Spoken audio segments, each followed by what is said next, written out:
जीवन में हमें स्वस्थ रहना है, निरोगी रहना है, तो इन स्वस्थ और निरोगी रहने के लिए क्या क्या करना चाहिए, ये सूत्र भागवत जी ने लिखे हैं। भागवत जी महर्षि चरक के शिष्य थे। चरक ऋषि का नाम हम सब जानते हैं। चरक ऋषि के वो शिष्य थे और सबसे बेहतरीन शिष्यों में उनकी गिनती होती है, सबसे इंटेलिजेंट माने जाते हैं। चरक ऋषि ने जितना शोध कार्य किया, भागवत जी ने उससे भी ज्यादा किया। 135 वर्ष उनकी आयु रही। 135 वर्ष में लगभग आप समझ लीजिए 18 वर्ष छोड़कर, 18 वर्ष वो ये कहते हैं कि मैं प्राथमिक अध्ययन करता रहा, तो 18 वर्ष छोड़कर बाकी सारे वर्ष उन्होंने बहुत गहन अध्ययन में लगाए। और उन्होंने कोई एक सूत्र लिखा तो उस पर कम से कम 50 से ज्यादा उन्होंने ऑब्जर्वेशंस किए। आज का जो विज्ञान है, जिसको हम आधुनिक विज्ञान कहते हैं, ये पूरा ऑब्जर्वेशन पर आधारित है। ऑब्जर्वेशन को हिंदी में क्या कहते हैं मैम? हाँ, निरीक्षण, परीक्षण या निरीक्षण। हाँ, प्रयोग या परीक्षण या निरीक्षण। तो अगर जैसे उन्होंने कोई सूत्र कह दिया तो उसका 50 बार परीक्षण किया, अलग अलग परिस्थितियों में अलग अलग लोगों पर किया, और जब उन्होंने देखा कि परिणाम वही है, तब सूत्र लिखा। अब हम कल्पना करें कि 7000 सूत्र लिखे हों और एक एक सूत्र पर 50-50 परीक्षण उन्होंने किए हों, तो पूरी जिंदगी उनकी इसी में निकल गई।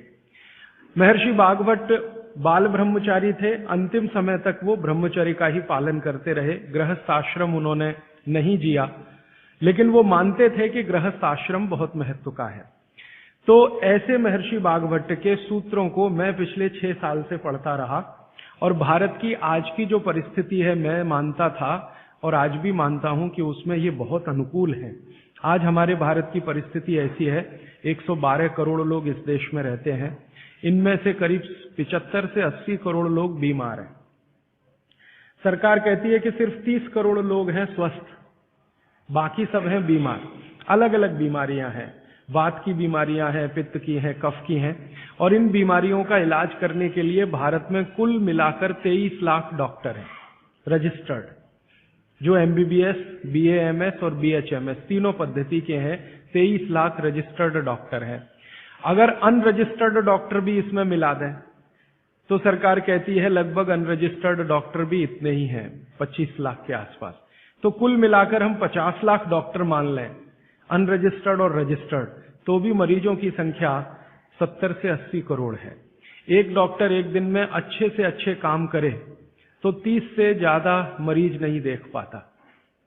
तो मैंने एक दिन हिसाब लगाया कि अगर 30 व्यक्ति एक डॉक्टर के सुपुर्द कर दिए जाएं तो 50 लाख डॉक्टर हैं।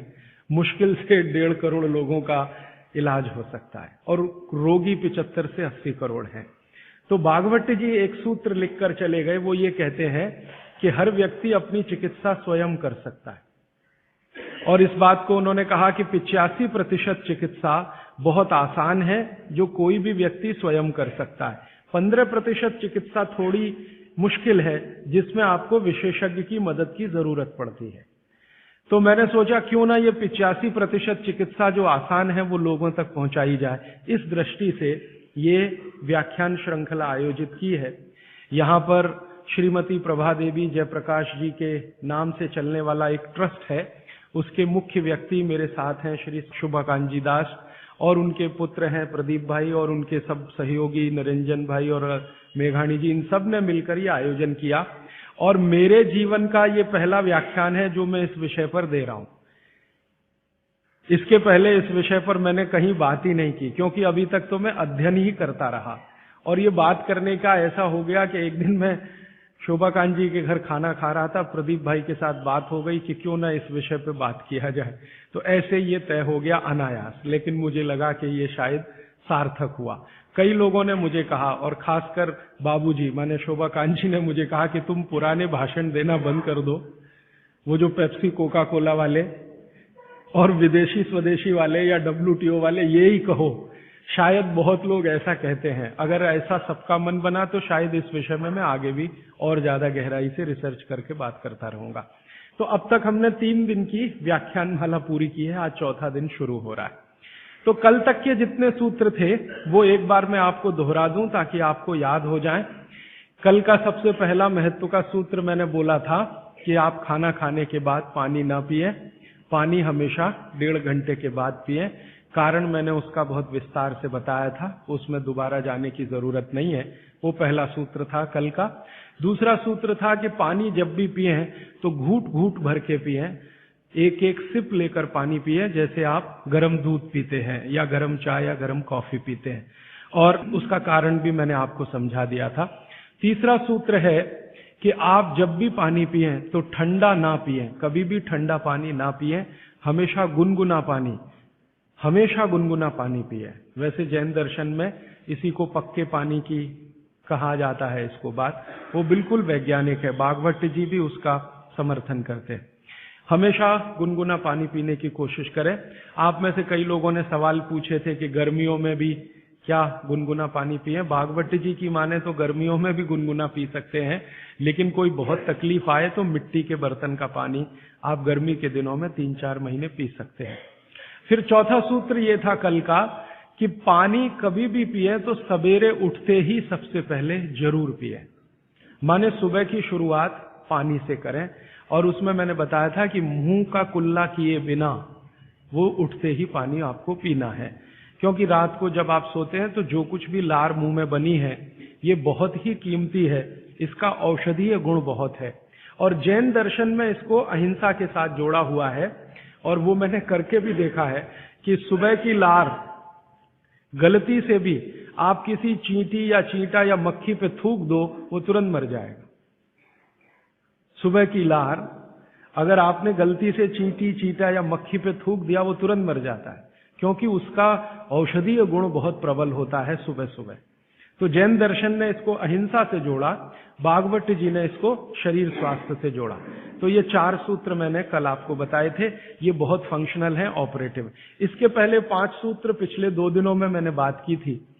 आने वाले शायद एक दिन मैं सब सूत्रों को फिर से रिपीट कर दूंगा ताकि आपको भूलने ना पाए, आसानी से याद हो। अभी मैं आगे बढ़ता हूं। कल के सूत्र को आगे बढ़ाते हुए मैं एक सूत्र आपके सामने रख कहता हूं। भागवत जी कहते हैं बहुत गहरी बात। वो ये कहते हैं, ये साध्वी जी हैं इसलिए मुझे आज कहना बहुत उपयोगी भी लग रहा है इस सूत्र का। मैं सोचा था कि कल कहूंगा, लेकिन आज कह रहा हूं। भागवत जी कहते हैं कि जब आप भोजन करें कभी भी, तो भोजन का समय थोड़ा निश्चित करें। भोजन का समय निश्चित करें, ऐसा नहीं कि कभी भी कुछ भी खा लिया। हमारा ये जो शरीर है ये कभी भी कुछ भी खा लेने के लिए नहीं है। इस शरीर में जठर है, मैंने आपसे कहा, उसमें अग्नि प्रदीप्त होती है। तो भागवती जी कहते हैं कि जब जठर में अग्नि सबसे ज्यादा तीव्र हो, उसी समय भोजन करें, तो आपका खाया हुआ एक एक अन्न का हिस्सा पाचन में जाएगा और रस में बदलेगा, और रस में से मांस, मज्जा, रक्त, वीर्य, मल, मूत्र, मेद और आपकी अस्थियां, इनका विकास होगा। तो कभी भी कुछ ना खाएं। ये पद्धति भारत की नहीं है, ये यूरोप की है। यूरोप में डॉक्टर्स हैं, वो हमेशा कहते हैं कि थोड़ा थोड़ा खाते रहो, कभी भी खाते रहो। हमारे यहां ये नहीं है, थोड़ा थोड़ा खाते रहो, कभी भी खाते रहो। आपको दोनों का अंतर समझाना चाहता हूं। भागवत जी कहते हैं कि खाना खाने का समय निर्धारित करें, और समय निर्धारित होगा उससे जब आपके पेट में अग्नि की प्रबलता हो, जठर अग्नि की प्रबलता हो। भागवत जी ने इस पे बहुत रिसर्च किया, और वो कहते हैं कि 1.5-2 साल के रिसर्च के बाद उनको पता चला कि जठर अग्नि कौन से समय सबसे ज्यादा तीव्र होती है। जठर अग्नि कौन से समय सबसे ज्यादा तीव्र होती है? तो वो कहते हैं कि जब सूर्य का उदय होता है, सूर्य का जब उदय होता है, तो सूर्य के उदय होने से लगभग 2.5 घंटे तक जठर अग्नि सबसे ज्यादा तीव्र होती है। सूर्य के उदय होने से, सूर्य का उदय होना आप चेन्नई के हिसाब से सोच लीजिए, मान लीजिए 7 बजे, तो 7 बजे से लेकर 9:30 बजे तक जठर अग्नि सबसे ज्यादा तीव्र होगी। हो सकता है यही सूत्र अरुणाचल प्रदेश में मैं बात करूं तो वो 4 बजे से 6:30 का समय आ जाएगा, क्योंकि अरुणाचल प्रदेश में सूर्य 4 बजे निकल आता है।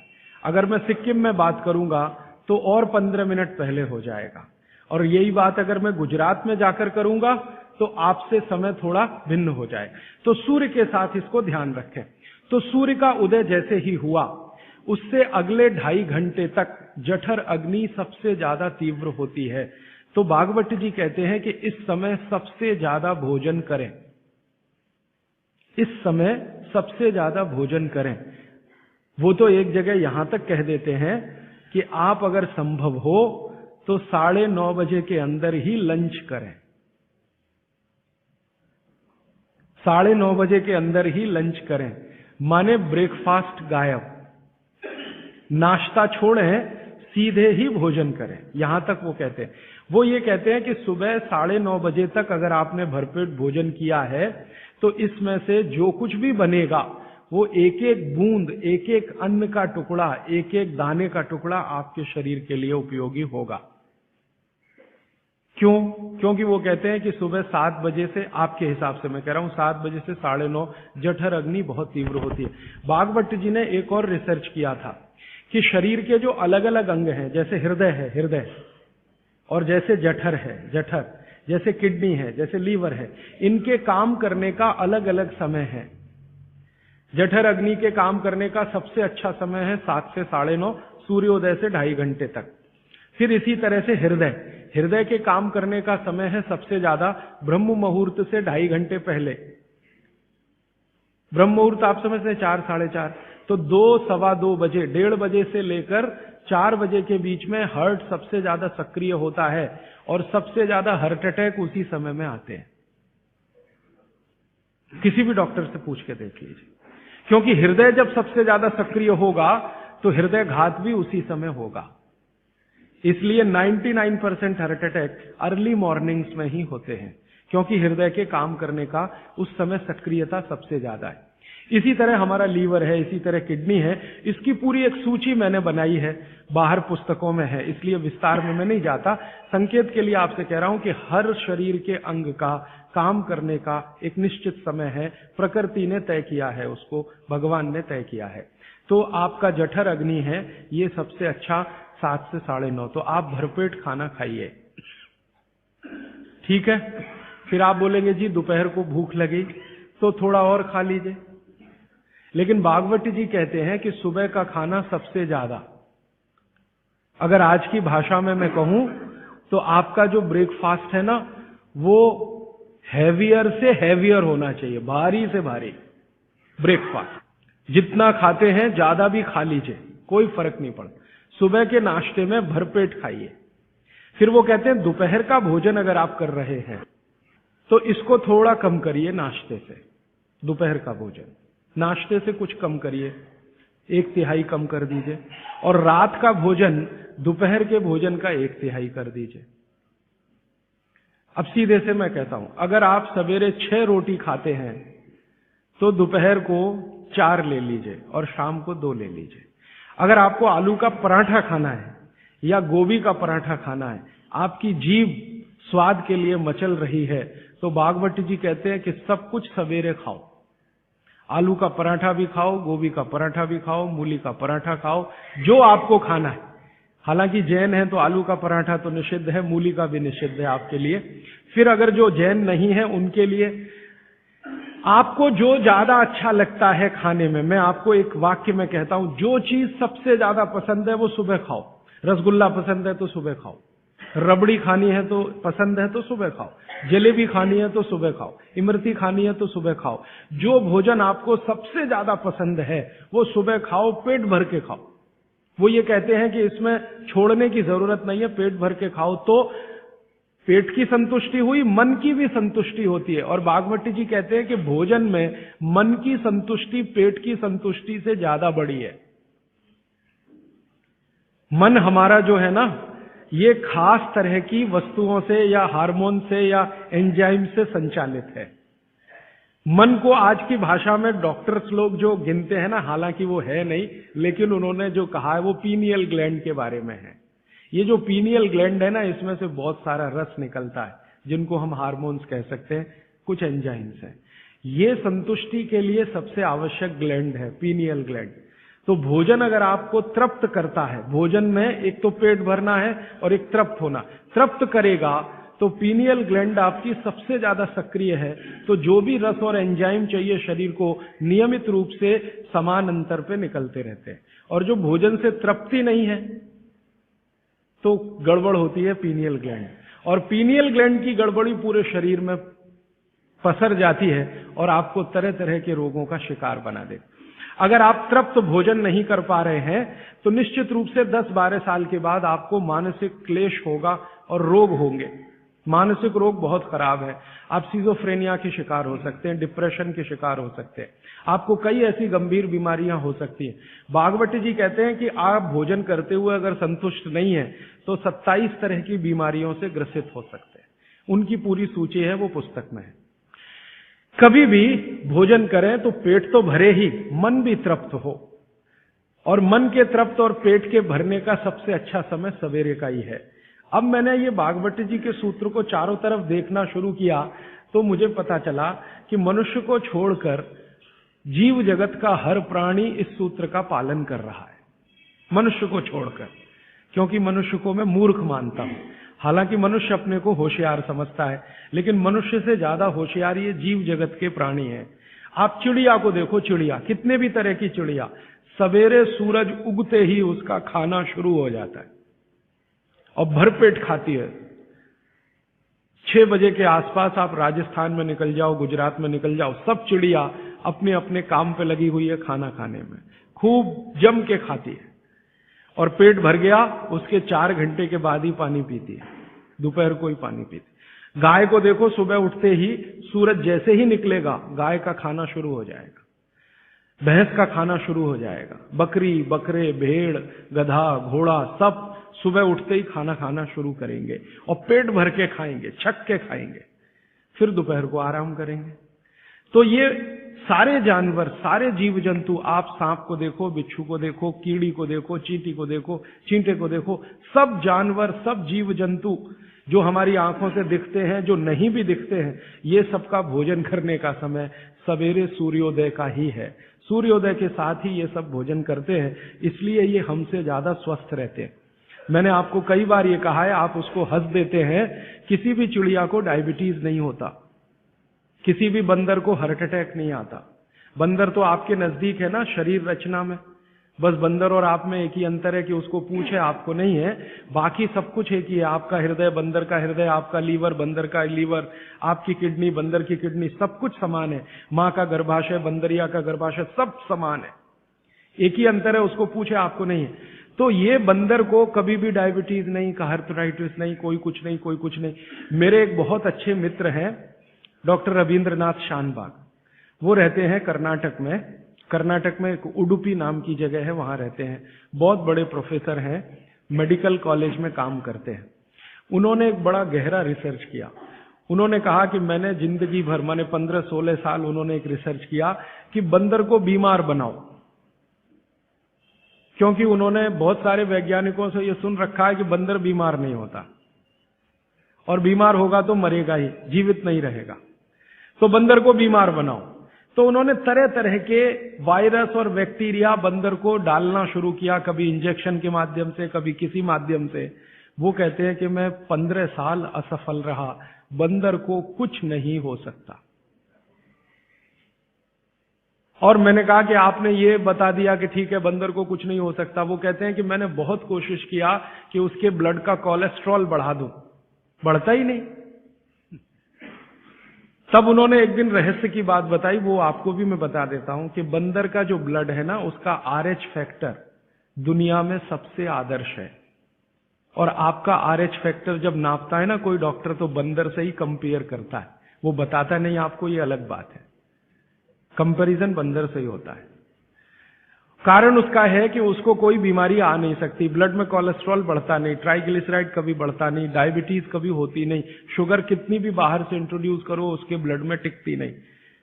तो वो प्रोफेसर साहब कहते हैं यार ये सब एक ही चक्कर है कि बंदर सवेरे ही सवेरे भरपेट खाता है, जो आदमी नहीं खा पाता। तो वो प्रोफेसर रविंद्रनाथ शानबाग ने कुछ अपने मरीजों को कहा कि देखो भैया, बंदर की तरह से खाओ, माने सुबह सुबह भरपेट खाओ।